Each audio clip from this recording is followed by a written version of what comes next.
you start looking at the government shutdown, I mean, what starts to be the feeling in the real estate community? Of course, you're managing a lot of brokers. I'm sure a lot of them have questions they're coming to you with.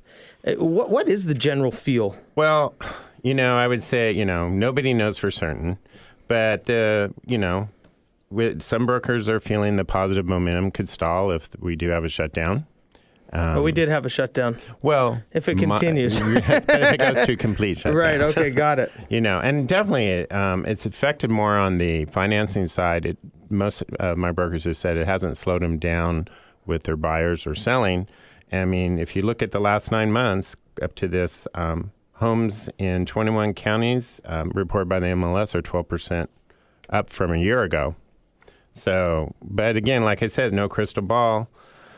We're not sure what's happening. I can say right now, if you're using a lender, government lender, FHA, VA, any of their programs, you're going to have probably some difficulties. Yeah, there are some difficulties that come with that, including, there's been some IRS pieces when people need different articles from the IRS. IRS is like, oh, well, we'll get back to you. We don't know when. Right. So, and that affects you guys. If you work for the national parks, you have a huge problem.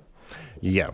So, I mean, right now with like a FHA loan, we're having to go back and tell our brokers, you better be really upfront with these sellers because it's going to take you about 60 days to close. It's just they're just not processing like they used to. Are most people okay with it? I mean, if you're a buyer and you go to your seller and you're like, look, if you haven't seen the news, this is what's going on. Most people must be fairly receptive to. I think they're receptive if they're in a contract. I think sellers, though, if they've got two pieces before them, you got a conventional and you got an FHA, it's going to lean a lot heavier to the conventional right now. Because without all these FHA loans, clogging the network like they were, conventional loans are closing less than 30 days. So, as a seller, you're going to look a lot more into that conventional loan. I mean, right now, if you have a conventional loan, you're good. You're going to fly through as long as you have your IRS. So that, your 4506T. So that does become something that sellers are looking at, or they have been over the past, 16 days, 18 days, whatever it's been. Yeah. And I guess that probably will even carry a little bit momentum into the future of, hey, wait, these government loans, they start to feel riskier. I don't know if they're thinking they're riskier. I just think they want their money as quick as they can. And, as a, broker to your client, you're going to advise them that, you have to tell them honestly which one looks like a stronger offer.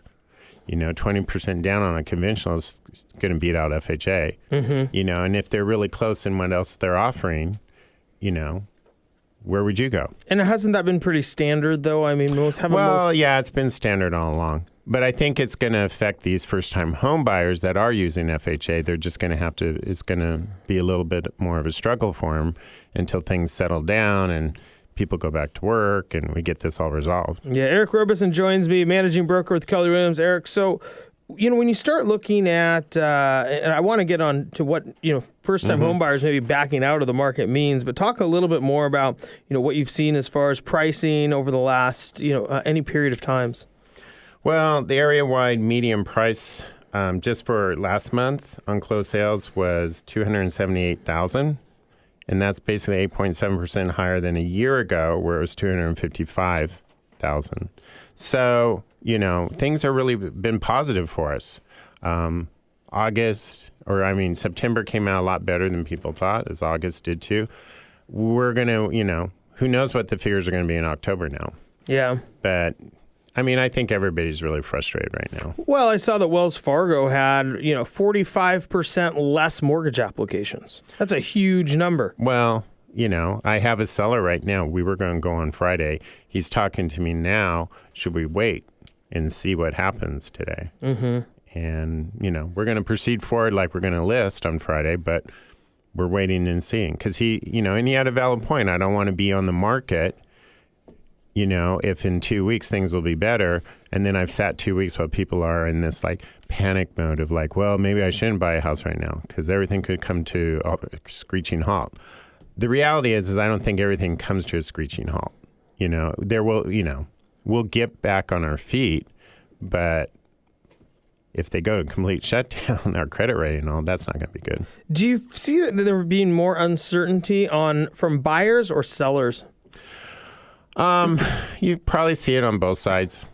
I'm talking with sellers right now because I'm back in town. I have 3 listings. I'm trying to get on the market right now. Mm-hmm. On the buyer's side, I think they're either deciding they're going to wait or they're going to buy. Well, that's pretty standard, isn't it? Yeah, Out of the two choices they have, right? Wait or buy. I don't think they're in much. I don't think they would be stressed out as much as a seller because the seller wants to get rid of something.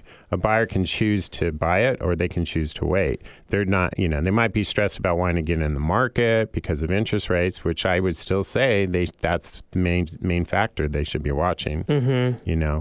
If they can get the loans, they need to move forward. Well, rates are up almost a full % since they hit the bottom there in May. Mm-hmm. Have buyers and sellers, is that still come into the picture, or do people feel like those are gone and now we're at kind of a new norm here in the mid 4% range?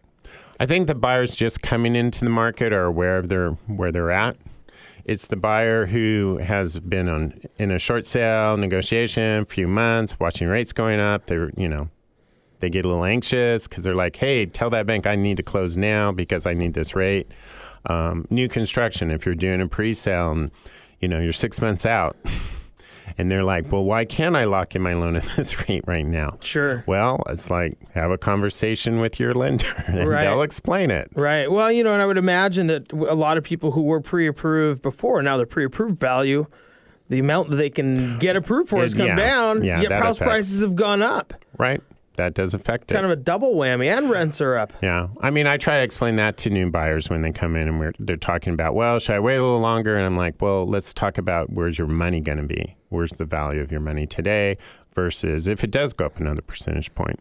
You will have less to buy with, and prices aren't dropping. Yeah. So, Eric, if you had to pull out your crystal ball before you go here, and you had to look at, say, just through the rest of this quarter, because, historically, winter will slow. We've come out of a pretty hot summer. Seems to be some overall uncertainty in, I guess, not only the financial markets, but the entire political system. What do you see happening over the next 3 months? You're going to hold me to this? I'm not going to hold you to it. This is radio. It goes in and it goes out. And, in one ear, out the other. Yeah, okay. people are wrong all the time. I think we're going to end on a good note. Yeah. I think it's going to be a good year. We might have a little slowdown here. People get panicked really easy. But I don't think whatever's going on or going to happen now is going to be as bad as, let's say, we won't talk about those years. But, 2007. The dark period. The dark period. Well, I don't think it's going to be that bad. Seattle has a lot of positive things coming. And, and in the private sector, they're still hiring. Those people are getting good pay, and they are looking to buy. And I don't think they're going to step out. No, I would imagine that Amazon's still going to fill that building no matter what.